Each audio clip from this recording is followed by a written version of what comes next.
Bonjour à tous, j'espère que vous allez bien. Aujourd'hui, je vais faire une analyse complète des spoilers du chapitre 1020 de One Piece.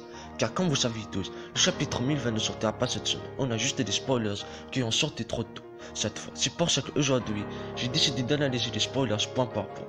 Bon, sans en faire attendre, action. D'après les spoilers, le titre du chapitre 1020 est Black Maria contre Robin. Donc sans réfléchir, ce chapitre parlera sûrement sur l'affrontement de Robin contre Black Maria. Le mangaka n'a pas mentionné Brock dans ce combat, puisque ce dernier ne doit pas affronter Black Maria. Brock cherchera peut-être les poneglyphes de Kaido pour les voler. Les spoilers nous révèlent enfin le fruit du démon de Yamato, qui est le Ino Inonomi. Et après cette révélation, le chapitre plonge directement à l'affrontement de Black Maria contre Robin et Brock, qui ne restera pas longtemps dans ce combat. On a maintenant une Black Maria qui utilise une technique qui permet à créer des illusions. Robin attaque ces illusions qui s'avèrent être des subordonnés de Black Maria. Sa donne a aussi un sabre qui s'appelle Wanyudo. Brock attaque Wanyudo avec une technique qui s'appelle Cold Soul. Oda nous révèle aussi que Black Maria a mangé un Smile.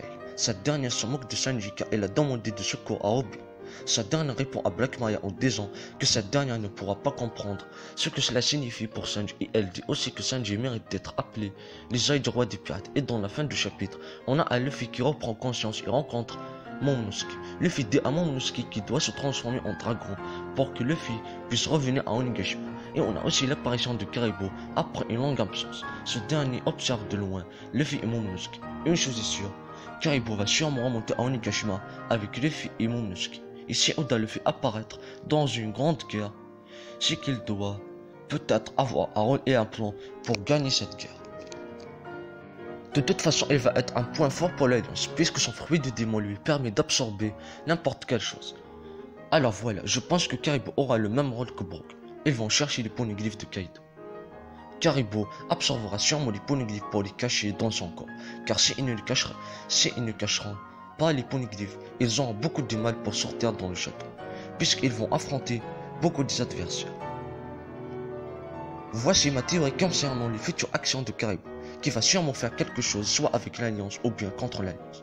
Maintenant parlons un peu sur Momonosuke, qui va sûrement transporter Luffy vers Onigashima, avec sa transformation du dragon. Il va peut-être affronter Orochi pour venger son père Oden Kozuki.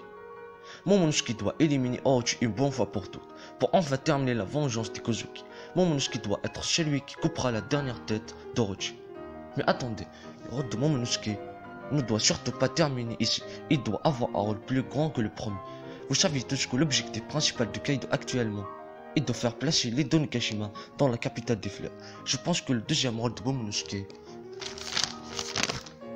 est de stopper les Onigashima pour qu'elle ne tombera jamais à la capitale des fleurs. Pour bien expliquer, Momonosuke transformera à sa forme de dragon et stoppera les Onigashima, et après, il changera la direction de les Onigashima vers un autre coin. Maintenant, je sais que certains d'entre vous vont me dire que comment Momonosuke va faire tout cela alors qu'il ne peut même pas se battre. Oui, je sais. Mais il doit évoluer car il est le fils d'Oden Kozuki. Il doit vaincre ses peurs. Momonosuke vaincra ses peurs lorsqu'il éliminera Orochi. Pour tout résumer, Momonosuke qu'on connaît maintenant ne sera pas le même dans la fin de cette guerre. Car lorsque la bataille finira, Momonosuke sera le shogun de Wano. Et pour être le shogun de Wano, il faut avoir une force phénoménale pour être capable de protéger le peuple de Wano. Donc pour tout résumer, le premier rôle de Momonosuke est de vaincre Orochi et le deuxième rôle est de stopper le Onigashima pour qu'elle ne tombera pas à la capitale des fleurs. J'espère que cette vidéo vous a plu. Si c'est le cas, n'oubliez pas de vous abonner. A bientôt pour une nouvelle vidéo.